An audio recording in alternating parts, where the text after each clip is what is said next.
So you want elite explosiveness, but you don't know how to train for force production? I'm gonna have to ask you to grab a pen, grab a notepad, and let's get into the good stuff.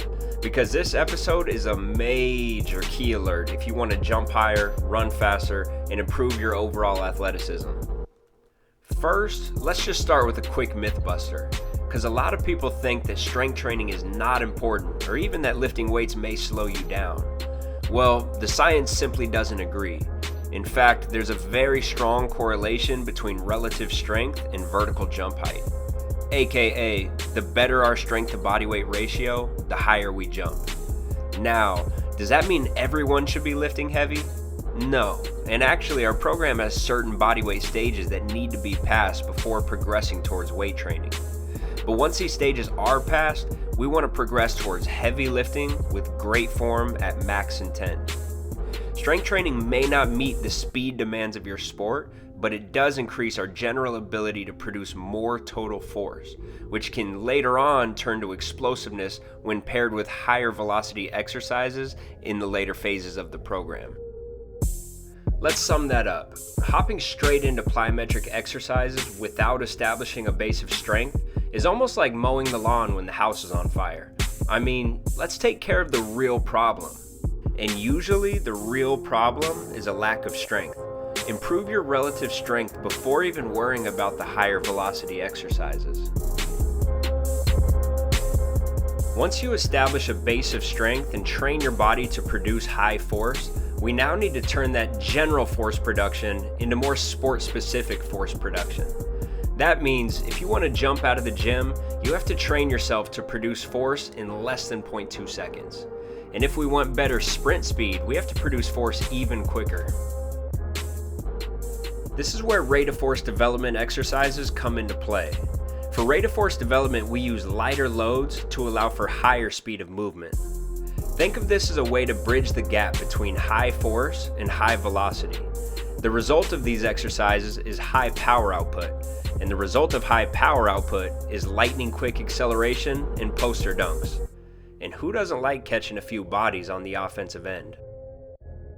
Now, if you're like me, you weren't blessed with a ton of natural athleticism.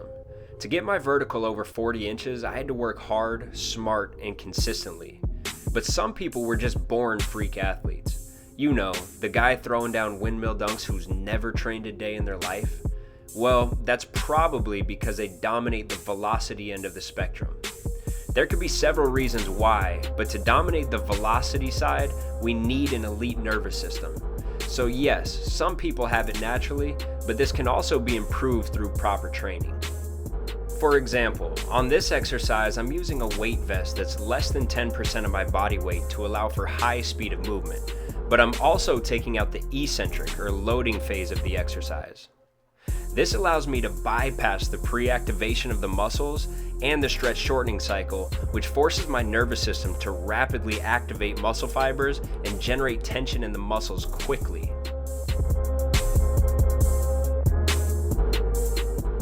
Another great example of exercises we use to train the nervous system to dominate on the velocity end of the spectrum is assisted jumps.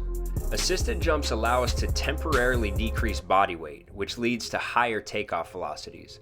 Eventually, your nervous system adapts to this high speed of muscle contraction. AKA, we just finessed our nervous system into believing we're athletic, and in turn, we jump higher because of it. I'll take it. Okay, let's wrap this party up because we got to get back to training. Look, if someone ever tells you that improving athleticism is all about strength training, run away. And if someone tells you it's all about jumping or plyometrics, run away. One of the main reasons our online system produces such drastic results is that we train across the entire strength-speed continuum with a multifaceted approach. Look, you may not be born with natural athleticism, but if you're dedicated to improving it, you absolutely can. Now, it may not happen overnight, but anything worth having is worth fighting for. Until next time, I'm out.